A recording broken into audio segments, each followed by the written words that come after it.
Bandang mag-aalas 11 ng umaga kanina ay naabutan ng media ang pagdating ng ilang senador sa Senators Lunch para sa kanilang gagawing All Senators Caucus, kung saan ang lahat nga na naging present dito ay sina Senate President Win Gatchalian, Senator J.V. Ejercito, Senator Ping Lacson, Senator Erwin Tulfo, Senator Cheese Escudero, Senator Mig Zubiri, Senator Tito Soto at maging si Senadora Risa Hontiveros. Pero maliban nga sa majority black senators ay dumating din dito sina Senadora Loren Legarda at maging si Senador Robin Padilla na mula naman sa minority black. Ayon kay Tulfo, ang napag-usapan daw nila dito ay umiikot lang sa gagawing paglilitis laban sa Vice Presidente at wala silang natalakay dito na kahit sinumang senador o kahit ang kaso laban kay Senador Rodante Marcoleta.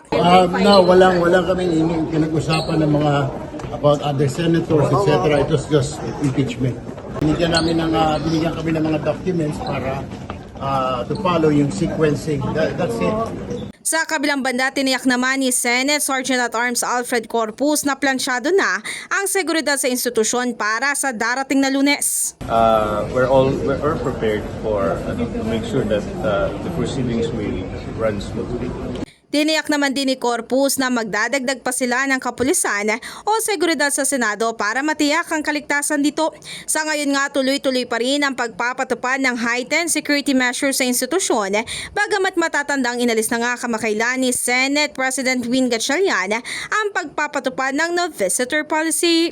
In the heart of changing lives, ako si Brigada Ann Cortas ng 105.1 Brigada News FM Manila, The Miska News Authority.